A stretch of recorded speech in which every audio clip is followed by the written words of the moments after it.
31 मार्च को लोगों ने लाइन लगाकर नगर निगम का टैक्स जमा किया। अंतिम दिन करीब 17 करोड़ रुपए नगर निगम के खजाने में जमा हुई। इस प्रकार कुल मिलाकर 250 करोड़ रुपयों से ज्यादा की राशि इस वर्ष नगर निगम को प्राप्त हुई। 31 मार्च को नगर निगम मुख्यालय सहित जोन कार्यालय रात्रि 12 बजे तक खुले रहे। करदाताओं ने लाइन लगाकर टैक्स जमा किया। वित्तीय वर्ष के अंतिम दिन 5,600 करदाताओं ने करीब 4.5 करोड़ रुपए संपत्ति कर के रूप में जमा किए। इसके साथ ही 800 करदाताओं ने जल शुल्क एवं 1100 करदाताओं ने डोर टू डोर कचरा कलेक्शन शुल्क जमा किया। इस प्रकार अंतिम दिन करीब 17 करोड़ रुपए नगर निगम के खजाने में जमा हुए। 5,600 लोगों के द्वारा संपत्ति कर की राशि 4.5 करोड़ और जल शुल्क में 800 लोगों के द्वारा 86 लाख रुपए और सब डोर टू डोर में 1100 लोगों के द्वारा 14 लाख रुपए अभी तक जमा कर दिए गए हैं। एक तरह से कुल मिलाकर ये राशि 5.5 करोड़ हो गई है और अन्य मद में हमारे यहाँ अभी तक 10 करोड़ रुपए आ गया है। इस तरह से 15.5 करोड़ रुपए आज जमा हो चुका है और अभी हमारे अंतिम दिन नगर निगम को 6.5 करोड़ रुपए मुद्रांकन शुल्क के रूप में भी प्राप्त हुए। इस प्रकार कुल वसूली का आंकड़ा 250 करोड़ रुपए तक पहुंचा, जो निर्धारित लक्ष्य से करीब 70 करोड़ पीछे रहा। प्रदेश कांग्रेस कमेटी के आह्वान पर जबलपुर में 12 से ज्यादा स्थानों पर एक साथ केंद्र सरकार का पुतला दहन कर विरोध प्रदर्शन किया गया। कांग्रेस कार्यकर्ताओं ने आरोप लगाया कि सत्ता में बैठे लोग अलोकतांत्रिक तरीकों से विपक्ष की आवाज दबाने की कोशिश कर रहे हैं।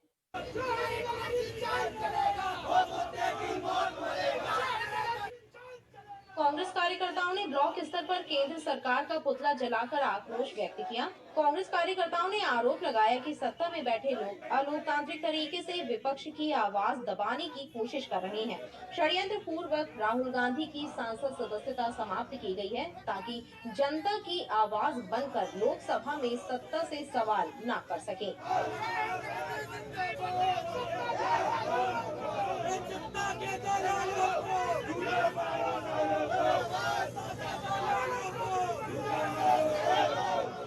जो जनता की आवाज को उठाएगा उसको इसी तरह से कुछ लेंगे। हमारे एक एक नेता, विपक्ष के जितने भी नेता, उनको हर जगह लगातार कार्रवाई करेंगे, उनको डराने का काम करेंगे। सीबीआई की जांच कहीं करवा रही है, कहीं कुछ ईडी की जांच करवा रही है। ये जो है नरेंद्र मोदी की सरकार, अब देश की जनता जान चुकी है कि आपके डरने हमारे नेता राहुल गांधी जी किसी चीज से डरने वाले नहीं है। विरोध प्रदर्शन के दौरान पुलिस और कांग्रेस कार्यकर्ताओं के बीच जमकर झूमाझटकी हुई।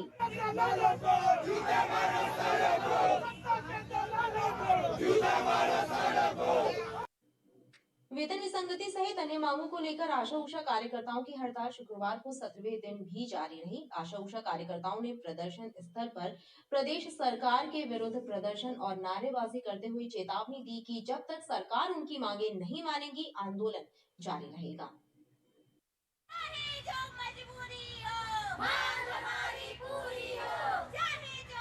वेतन विसंगति सहित अन्य मांगों को लेकर आशा उषा कार्यकर्ताओं का धरना प्रदर्शन शुक्रवार को 17वें दिन भी जारी रहा। आशा उषा कार्यकर्ताओं ने धरना स्थल पर सरकार के विरोध में नारेबाजी की और सरकार के उदासीन रवैये को लेकर नाराजगी जाहिर करते हुए स्पष्ट तौर पर कहा कि जब तक सरकार उनकी मांग नहीं मानती, उनका विरोध प्रदर्शन जारी रहेगा।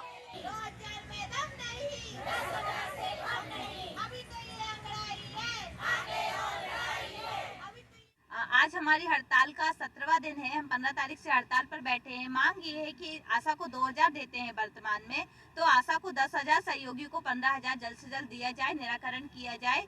और आशा उषा कार्यकर्ताओं की ये जो हड़ताल है, अनिश्चितकालीन हड़ताल, ये जीने लायक वेतन के लिए है।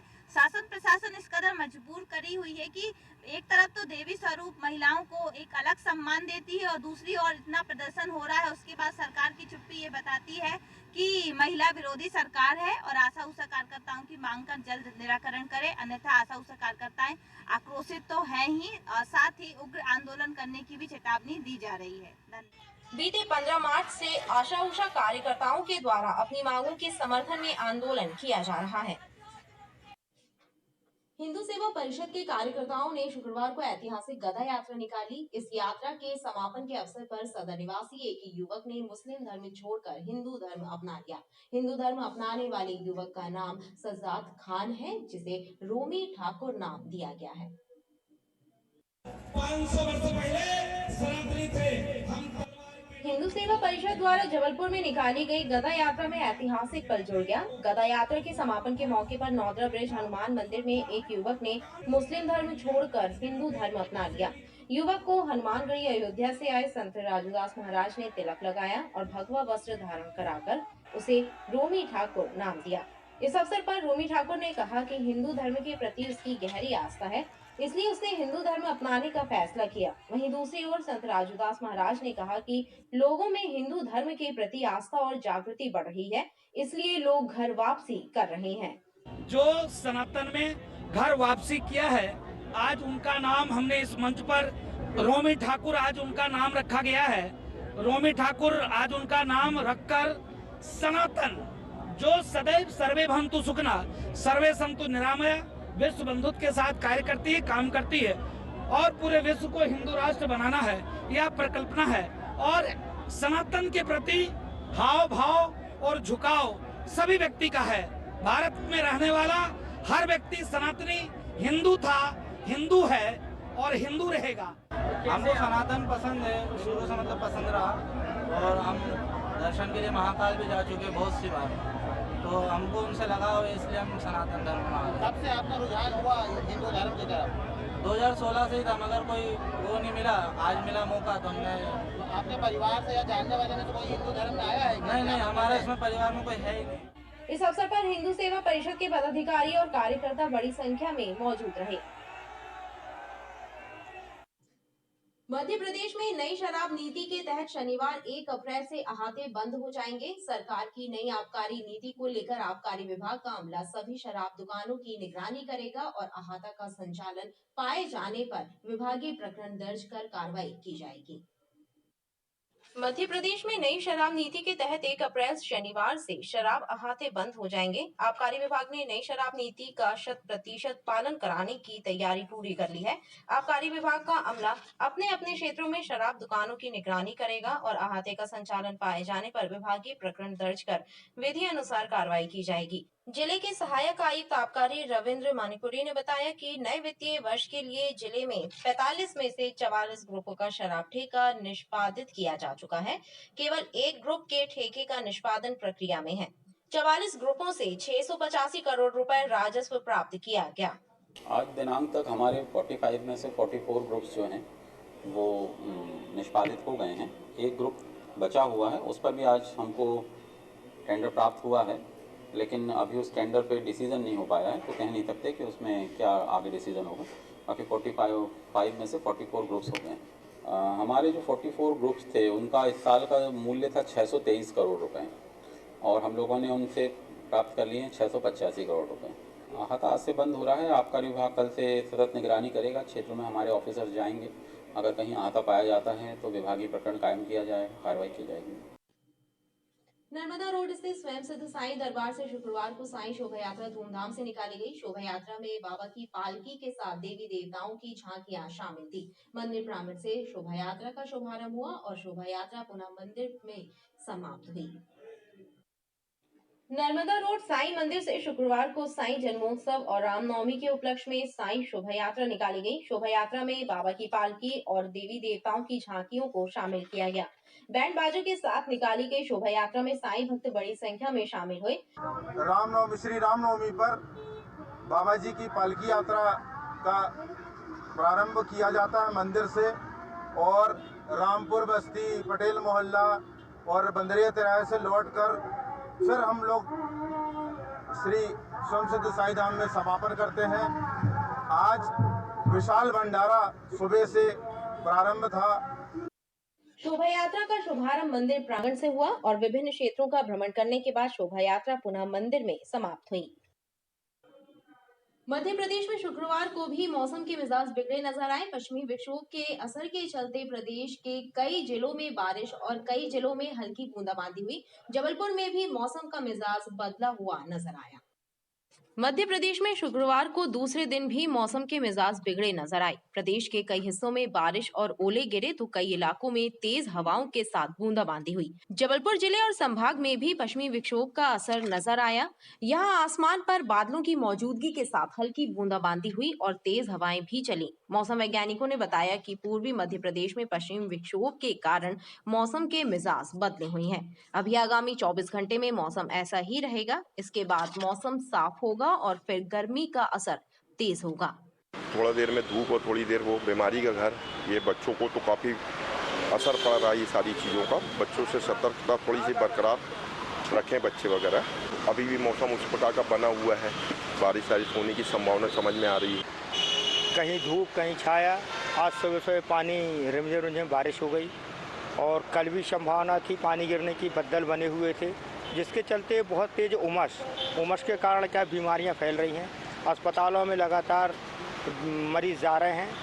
तो प्रशासन से हमारा निवेदन है कि जो जगह जगह पानी इकट्ठा हो रहा है, गंदा पानी है, नाले हैं, कचरा है, उनकी साफ सफाई का ध्यान रखें। बीते 24 घंटे में जबलपुर जिले का अधिकतम तापमान सामान्य से 4 डिग्री सेल्सियस कम 31.4 डिग्री सेल्सियस और न्यूनतम तापमान सामान्य से 3 डिग्री सेल्सियस अधिक 22.8 डिग्री सेल्सियस दर्ज हुआ है।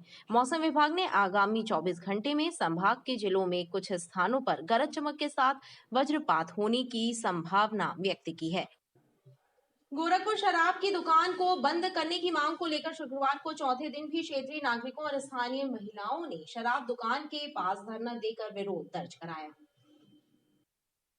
गोरखपुर मुख्य मार्ग पर खुली शराब दुकान को बंद कराने के लिए शुक्रवार को चौथे दिन भी क्षेत्रीय नागरिकों और महिलाओं ने आंदोलन और धरना प्रदर्शन किया। इस दौरान महिलाओं और क्षेत्रीय नागरिकों ने आक्रोश जाहिर करते हुए कहा कि बीते 1 वर्ष से शराब की दुकान के कारण क्षेत्रीय लोगों, खास तौर पर महिलाओं को परेशानी का सामना करना पड़ रहा है। इसलिए लगातार महिलाएं और क्षेत्रीय नागरिक दुकान को बंद और कहीं और खोले जाने की मांग कर रही हैं।